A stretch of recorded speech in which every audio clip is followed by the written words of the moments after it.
Nous voilà déjà au deuxième dimanche de Carême. Toute une semaine vient de se dérouler. Comment l'avons-nous vécu? Est-ce que nous avons vécu cette semaine comme toutes les autres semaines de l'année?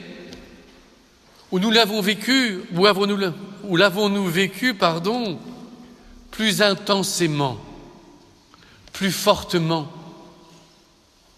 Car le carême, je le disais dimanche dernier, est une période exceptionnelle pour chacun d'entre nous.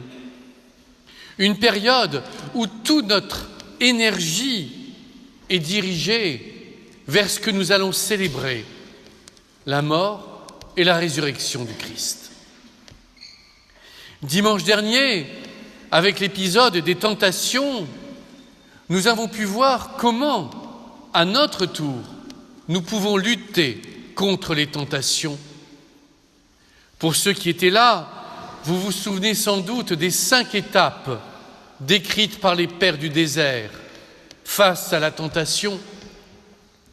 Vous pourrez à la sortie d'ailleurs prendre le document blanc où se trouvent rappelées ces 5 étapes qui nous aident à ne plus succomber à la tentation. Aujourd'hui, une autre piste de préparation nous est offerte par les textes. Et j'ai choisi cette petite phrase de l'évangile de Luc.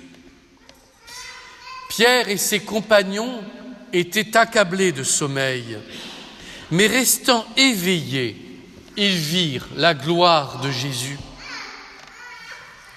Il peut nous arriver aujourd'hui d'être accablés de fatigue,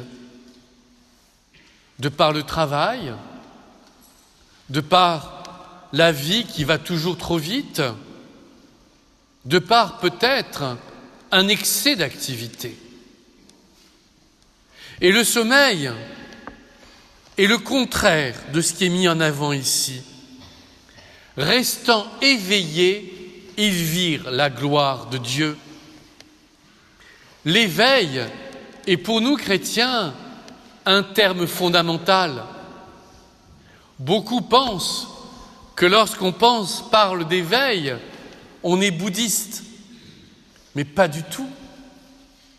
L'éveil, la vigilance sont constamment mis en avant par le Christ. Car le pire pour un chrétien, c'est de vivre sa vie spirituelle à la manière d'un endormi, s'habituant à tout finalement, s'habituant à ce qui devient anormal, s'habituant à nos pires habitudes, s'habituant à notre aveuglement, s'habituant à notre sourdité, s'habituant à l'injustice dans le monde. Or, un chrétien doit se montrer vigilant et attentif. Chez les pères du désert, comme souvent dans ce monastère, il est fait allusion au mot nepsis. La nepsis désigne justement ce fait d'être éveillé constamment, un peu comme un aboiement intérieur qui retentirait pour nous empêcher de somnoler. Mais entendons-nous cet aboiement intérieur? Ou bien est-ce que nous nous habituons? Est-ce qu'après la messe, nous avons envie de vivre différemment? Est-ce que tout au long de la semaine, nous avons envie, comme Paul, dans les Philippiens, de devenir des exemples pour imiter le Christ? On pourrait croire dans cette lettre que Paul fait preuve d'un orgueil incomparable. Imitez-moi. J'avoue personnellement, je n'oserais pas vous le dire. Mais Paul peut le dire. Paul est un pharisien converti. Paul a mis toute l'énergie qu'il mettait avant à défendre le temple de Jérusalem, il l'a mise au service de la croix. Paul est un brûlant. C'est pourquoi parfois il a pu se montrer insupportable à ceux et celles qui l'entouraient. Mais ce qu'il dit dans une autre lettre est « Imitez-moi, car j'imite le Christ ». Et nous, est-ce que nous imitons le Christ? Et pour imiter le Christ, il faut savoir ce que le Christ nous demande. Et nous revenons à ce que je vous disais la semaine dernière, cette nécessité de lire, relire les évangiles. Vous y découvrez sans cesse des paroles que vous aviez oubliées ou que vous n'aviez jamais vues.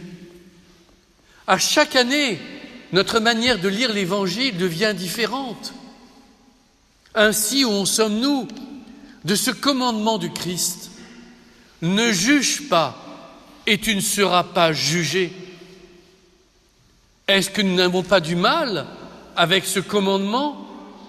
Parce qu'il est facile de juger les autres, tous ceux et celles qui ne vivent pas comme nous, qui ne pensent pas comme nous. Mais le Christ nous demande de ne pas juger. Et imiter le Christ, c'est lui obéir.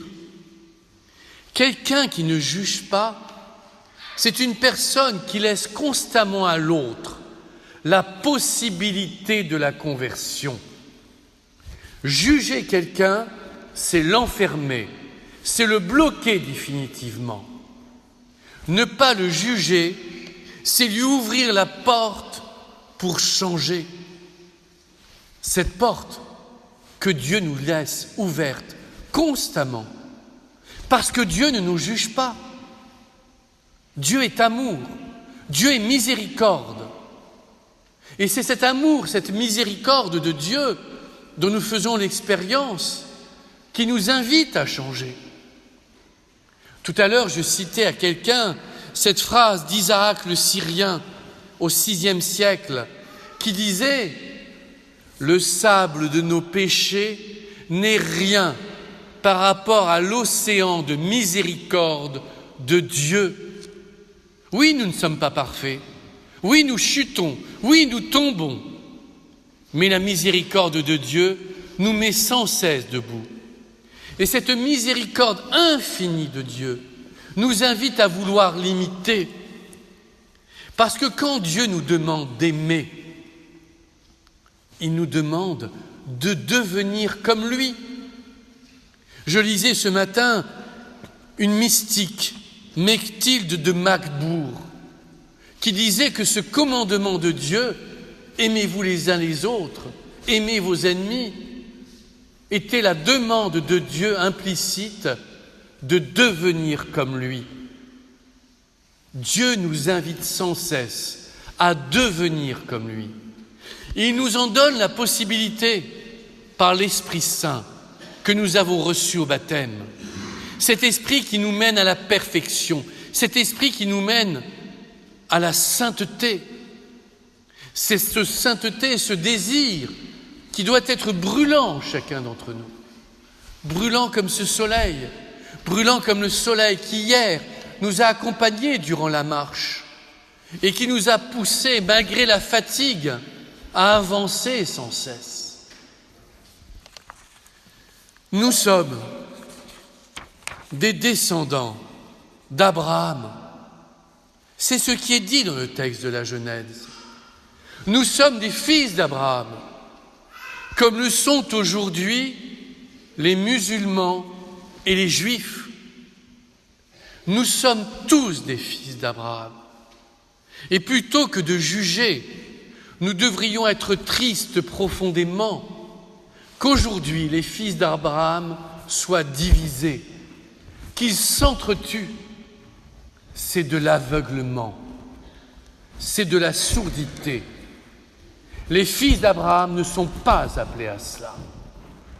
Et cette semaine, nous avons pu, à juste titre, être touchés par ce massacre en Nouvelle-Zélande, où un lieu de culte, un lieu de prière a été visé, comme nous sommes appelés à être touchés de tous ces chrétiens orientaux qui risquent leur vie au jour le jour en allant prier dans une église.